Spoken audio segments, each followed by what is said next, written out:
Another mass shooting? Is Obama trying to beat Reagan and both Bushes for the most mass shootings during a presidential term? Oh wait, it's not actually those rootin', tootin', shootin' Republicans he'd have to beat. He'd actually have to beat another Democrat by the name of Bill Clinton. There's been more mass shootings under Obama and Clinton than under Reagan, Bush 41, and Bush 43. By the way, I'm not falling into the trap of changing the language to mass murders or mass killings to protect Obama from the mounting stats of shooting deaths, despite the Democrats' unconstitutional means of controlling gun-related violence. I think what's happening. Propaganda.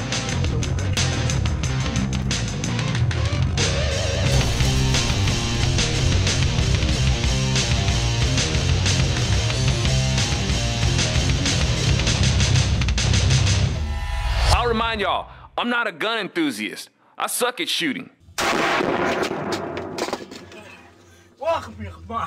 But I so very much see the importance of the Second Amendment. And I see how bad things get the more the government tries to infringe upon it. Liberals refuse to see that when they remove prayer from school, namely to spite Christianity, violence grew in the schools. And since liberals are suppressing prayer in the military, namely to spite Christianity, the violence is growing among the U.S. military. But liberals are convinced that they're better at peace than Jesus. They believe that being politically correct is the answer.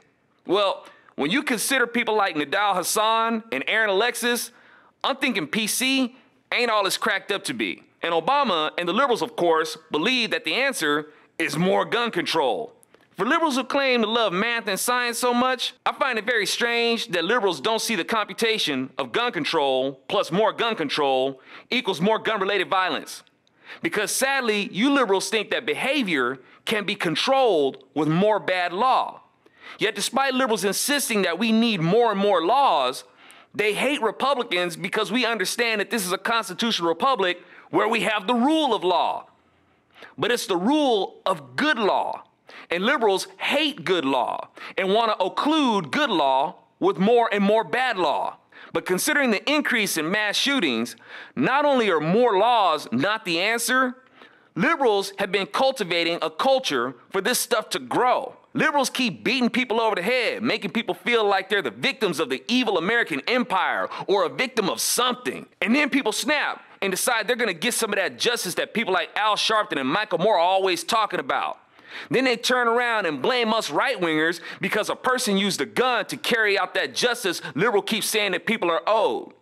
Every day, the liberals tell us how unfair America is, how corrupt we are, how the corporations don't care, how the worker is getting cheated, how the schools are shortchanged, how you deserve your fair share, how we're destroying the environment, how we're killing the polar bear, how we're poisoning people with food, how we're killing the earth and citizens of different nations for their oil, how racist, how sexist, you're a victim, you're a victim, you're a victim.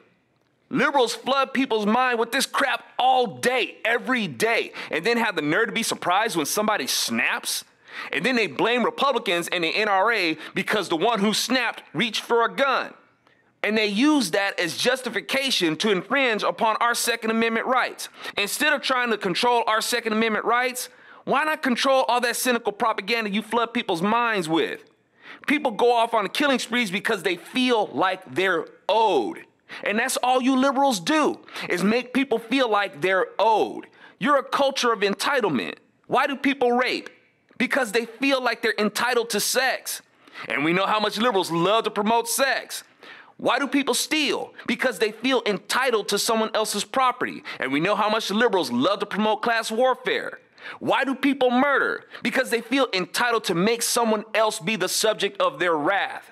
And that's what liberalism is all about. Forcing others to pay. You're gonna pay your fair share, even though nobody can define what this so-called fair share is. And a murder is the ultimate cost paid. It is the fair amount paid to what the murderer has decided what he or she is owed. Largely because you liberals have made sure to relentlessly insist that people aren't getting their fair share, and the man is doing us dirty, and that we're owed. And the more y'all promote this idea, the more senseless violence we're gonna see. More guns do not equal more shootings. More gun control equals more shootings. If a person doesn't care about life, they will not care about the law. See, here's the thing. Murder is against the law. If people are going to commit murder, even though it's against the law, then a person with murder on their mind will get a gun against your law to commit murder against the law. Some might ask, well, if people are going to commit murder against the law, then why bother even making a law forbidding murder? Because laws are made to keep people from infringing upon others. Just because people will ignore the law doesn't mean we shouldn't have law. And that's why people have the right to protect themselves against people who ignore the law.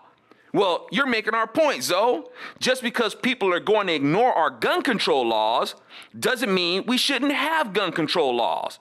Nah, review the Second Amendment, where it says the right to keep and bear arms shall not be infringed. So I recommend that before you try to point out how I'm making your point about how others ignore the law, I'd say look at how you yourself ignore the law of the Second Amendment.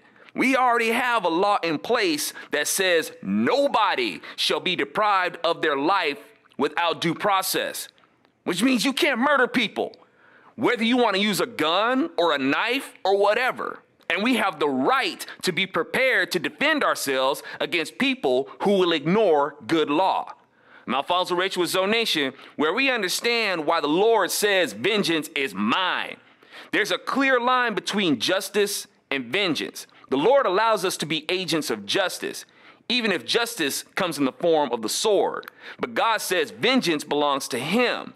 When people seek vengeance, they'll take it out on people who don't deserve it. Vengeance is something people lust for, and it's a hard appetite to satisfy. That's why God says, give me that wrath before you hurt somebody and yourself with it, and y'all end up with even bigger problems. Aaron Alexis didn't take his wrath to God. He went to Buddha, not because he was looking for peace from Buddha, but because he was looking for a piece of that Thailand booty. Welcome,